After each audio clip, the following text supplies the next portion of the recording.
26강 세례.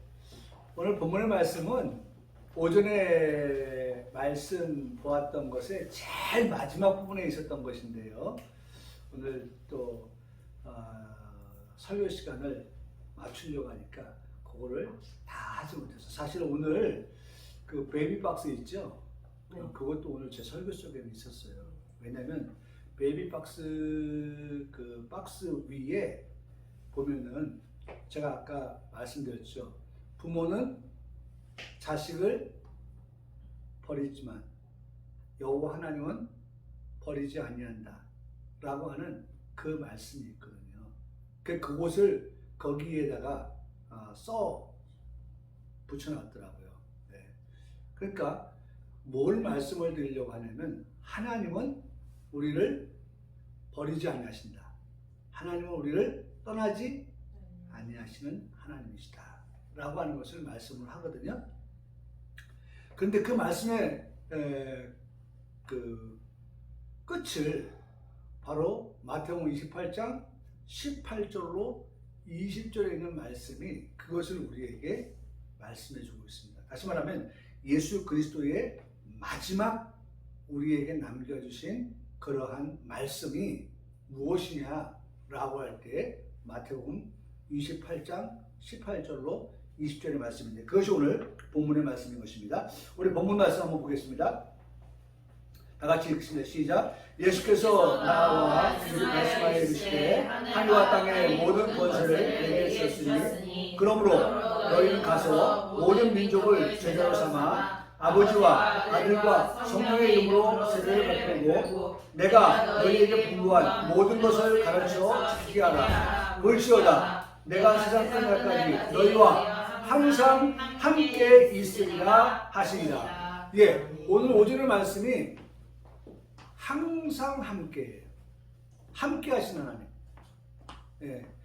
우리 하나님 여호와께서는, 우리 하나님 여호와께서는 여호와 그가 너희와 함께 거한다. 그리고 그 여호와 그분은 너희보다 먼저 건너가신다.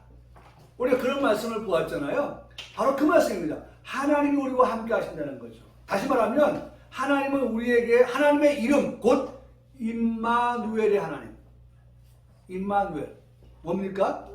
우리와 함께 하시는 하나님이 되신다라고 하는 것입니다. 하나님은 우리와 함께 하신다는 거예요. 그런데 함께 하시는 그 하나님은, 오늘 본문의 말씀은 그 함께 하는 그 시간에 대하여서 뭐라고 말씀하시냐면 항상이라고 말씀하고 있어요. 여러분, 이게 중요한 겁니다. 하나님은 우리와 함께 하시는데, 함께 하시는 하나님은 항상 함께 하시는 하나님이다. 여러분, 이 말씀을 우리가 생각해 보면 우리가 어떤 상황, 어떤 처지에 놓여 있을 때에도, 다시 말하면 우리가 오늘 본문의 말씀, 오전의 말씀에서 우리가 두려워 떨 때에도, 놀랄 때에도, 또 우리가 어떠한 근심된 일이 있을 때에도 하나님은 우리에게 항상 함께 하시는 분이시다. 여러분, 하나님 말씀은 분명히 살아있습니다. 그리고 그 말씀은 운동합니다. 다시 말하면 우리가 그런 어떤 처지에 놓였을 때에 정말 나는 그런 생각을 많이 합니다.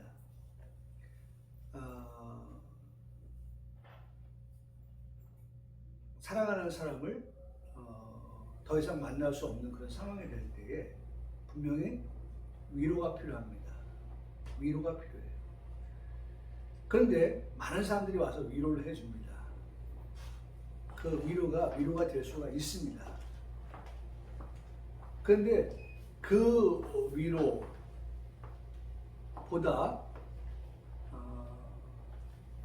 정말 그 진정한 위로는 하나님의 말씀에서의 위로다라는 생각을 늘 갖고 있습니다.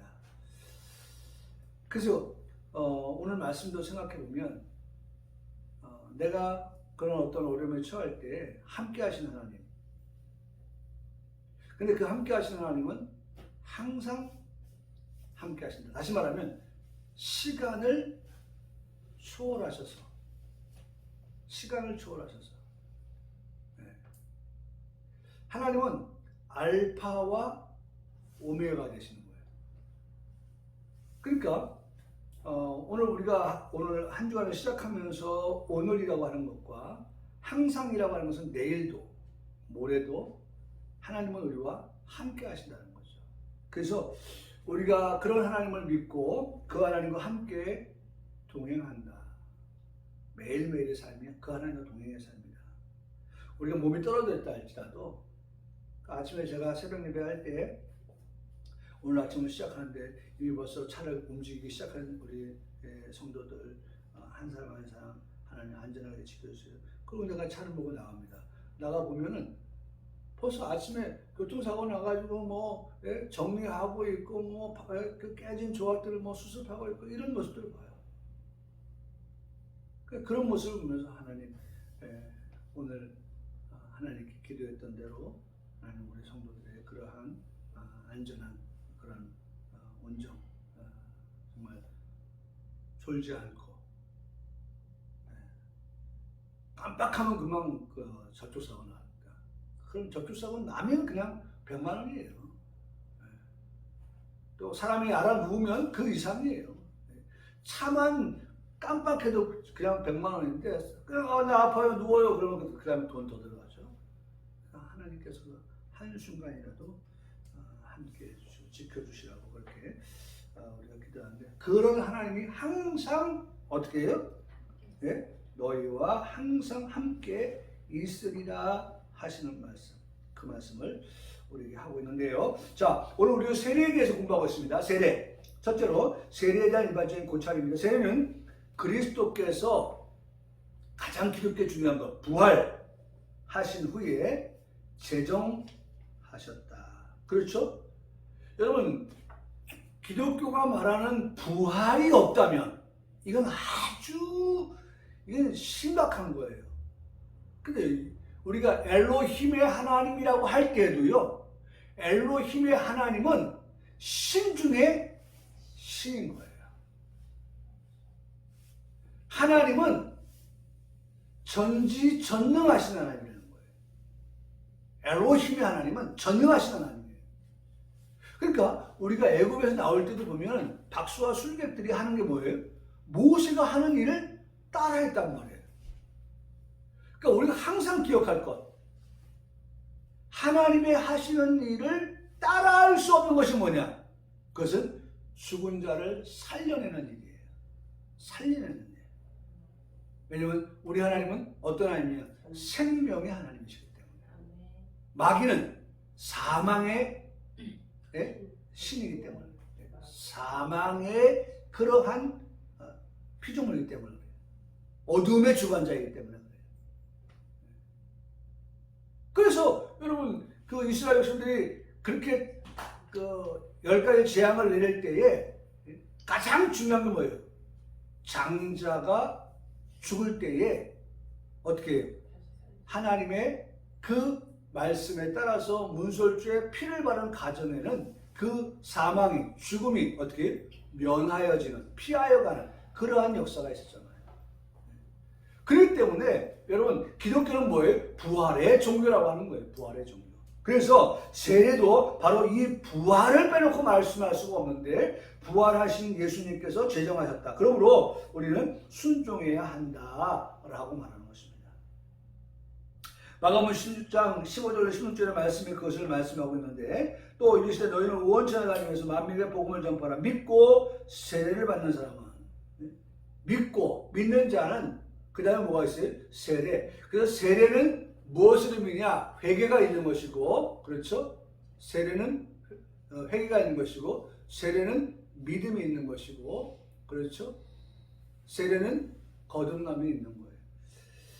자, 세례를 받은 사람은 구원을 얻을 것이요, 믿지 않은 사람은 정죄를 받으리라. 두 가지로 나누어졌죠? 자, 세례를 통해서 죄 씻음 받았어요. 회개가 이루어졌죠? 그 다음에 구원을 받았죠?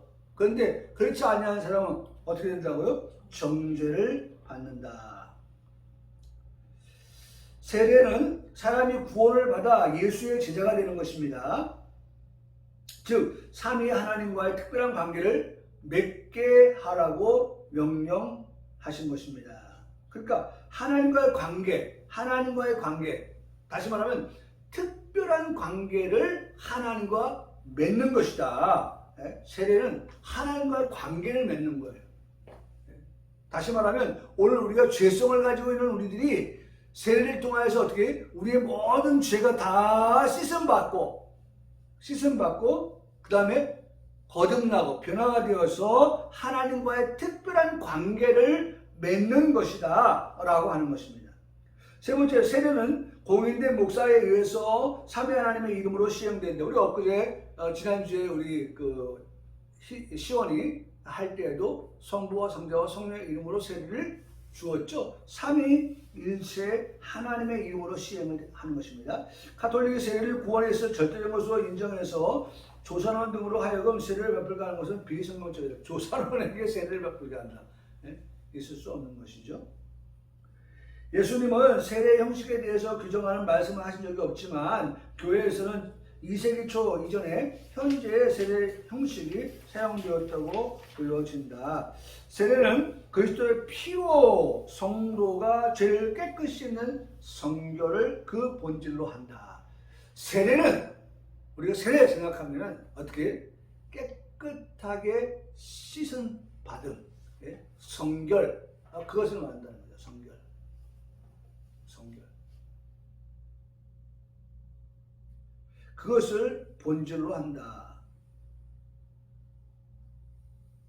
두 번째로 세례는 그 본질을 포함하고 있을 때 형식은 절대적인 것이 아니다. 그러니까 뭐 물에 확 담가서 세례를 베푼다든지 아니면 그냥 약식으로 그냥 우리가 하는 것처럼 이 물을 찍어서 바른다든지 하는 그런 형식의 구애를 받지 않는다는 거죠. 중요한 건 뭐예요? 본질이 무엇이냐. 본질. 내가 이 세례를 통하여서 어떻게 되는 거예요? 내가 죄 씻음을 받았다라고 하는 그러한 믿음. 그것이 본질이라고 아까 1번에서 말씀드렸죠. 그래서 그 본질은 우리가 흔들리면 안 되지만 그러나 형식은 절대적이 될 수가 없다. 이렇게 안 하면 이건 아니야. 적어도 정말 완전히 물에 담가야지. 그거 아니면 세례 아니야. 라고 하는 그러한 형식은 우리가 절대적이라고 할 수가 없다라는 것입니다. 세 번째, 예수님은 세례 형식을 제정하지 않으셨고 성경도 세례의 특별한 양식을 강조하고 있지 않기 때문에 절대적이 될 수 없다라고 하면서 뒷받침해주는 말을 하고 있죠. 네 번째, 예수님께서 사용하시는 세례 뵙티즈라고 하는 말은 헬라로 밥티스마인데 이 말은 담그다, 씻어, 정결하게다. 그러니까 담그다라고 하니까 담가내는 거 아니야 라고 하는 형식인 것을 말하지만 그 뒤에 그 뭐예요? 씻어 정결하게 된다. 거기에 본질을 둔다는 거죠. 이해되시죠? 네. 세례는 손가락 표시에 예수 그리스도의 피로 사람의 죄가 깨끗하게 씻어지는 것을 표시하는 것을 의미합니다. 5번, 침례교가 주장하는 세례에 대한 문제 넘어가고요. 그래서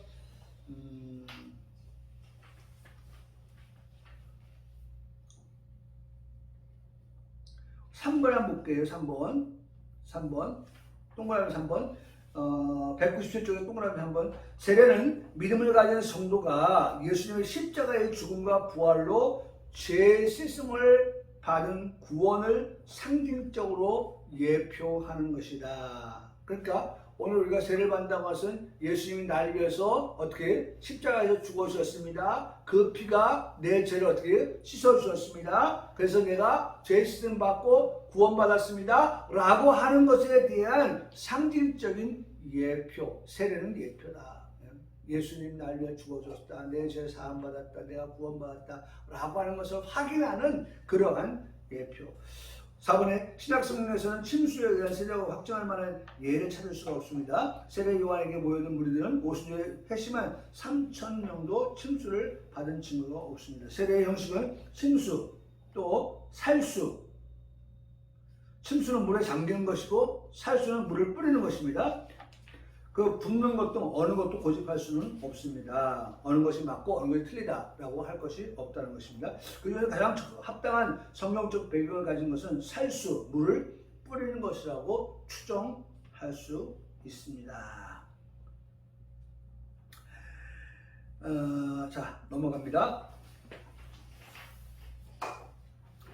세례에 합당한 대상, 성인 세례. 세례는 믿는 신자와 그 후손들을 위해서 베풀어지는 것이지만 예수님이나 제자들이 가르친 교훈을 보면 1차적으로 성인 신자들을 대상으로 한 것을 볼 수가 있습니다.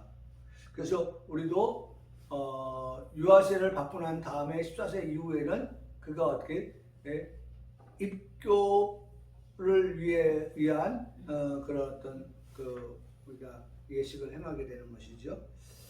성인들을 대상으로 한다. 성인들은 신앙 고백이 세례보다 앞서야 한다. 그러므로 교회는 세례를 받고자 하는 자에게 신앙 고백을 요구하여야 한다. 그래서 반드시 우리가 세례를 주기 전에는 뭐부터 합니까? 우리가 세례 받을 그런 교육을 하고 신앙 고백을 듣고 하는 그런 것들이 된다는 것이죠. 신앙 고백이 이루어지면 그 진실성을 의심할 것이 없다면 교회는 그 고백을 외형적인 신앙 고백의 가치로 인정해서 그에게 세례를 주는 것이다라고 하는 것입니다. 한국교회에서 학습은 신앙 고백의 진실성을 파악하는 절차이지 절대적인 것은 아니다. 그래서 때로는 학습을 건너뛰고 세례를 줄 수도 있는 것입니다. 그래서 특히 어디에 가면 논산훈련소에 가면 이제 훈련 기간 지나면 자대 배치가 하니까 그 논산훈련소에서 어쨌든 이 사람이 자대 배치 받아서도 교회 갈 수 있게끔 하기 위해서 이 사람을 교회 나오게 하고 그 짧은 기간이지만 훈련을 시켜서 그 사람에게 학습 주고 또 시간 6개월 지나서 세례를 주고 그러면 벌써 자대 배치 받아 가는 거예요. 안 되니까. 그렇기 때문에 그 논산훈련소 같은 데는 그냥 들어오면 그 논산에서 훈련받는 그 기간 동안에 바로 세례를 주어서 부대로 갈 수 있게끔. 그래서 그 청년이 이제 부대 와서 나 세례까지 받은 사람인데 내가 절간에 가면 안 되지. 내가 세례 받은 사람인데 뭐 어디 가면 안 되지. 이래가지고 교회 가서 예배를 드리는. 그래서 그런 신앙을 유지할 수 있도록 그런 것들이 있다.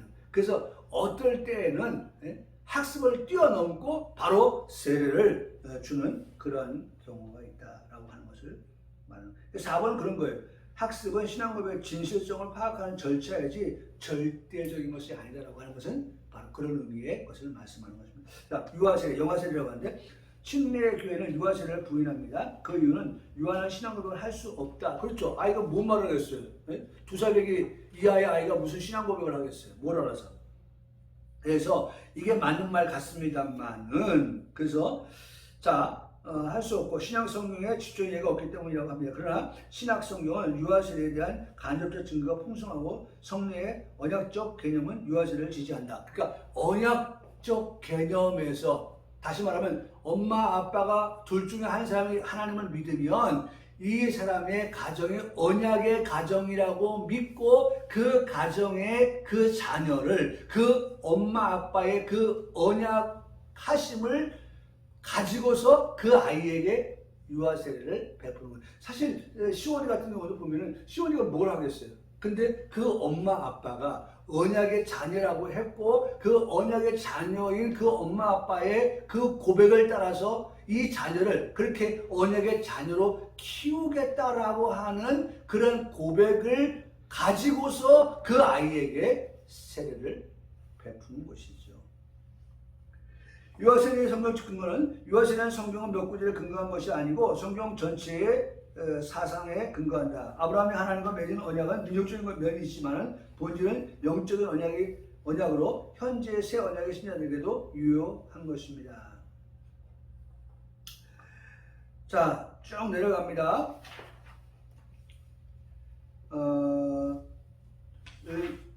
세 번째 보면 유아세례 200쪽입니다. 유아세례의 작용과 효과 여기만 보고 이제 마칩니다. 유아세례가 가정적 중생에 근거한다는 주장은 근거가 없고 이 가정적 중생 가정적이다. 이게 참 위험한 거죠. 이 가정적 중생에 근거한다는 주장은 근거 없고 중생의 약속. 가정이 아닌 뭐예요? 약속이라는 거예요. 약속. 이게 중요한 거예요. 그래서 우리가 지난주 이번 주 계속 말씀하는 게 뭐예요? 프라미스, 약속. 네? 약속. 이건 약속이지 가정이, 여러분 가정이라고 하는 거 한번 생각해 보세요. 얼마나 불안합니까? 만약이라고 하는, 만약. 그럼 만약이 틀릴 수가 있잖아요. 근데 약속은 틀릴 수가 없는 거예요. 약속은 이건 확실한 거예요.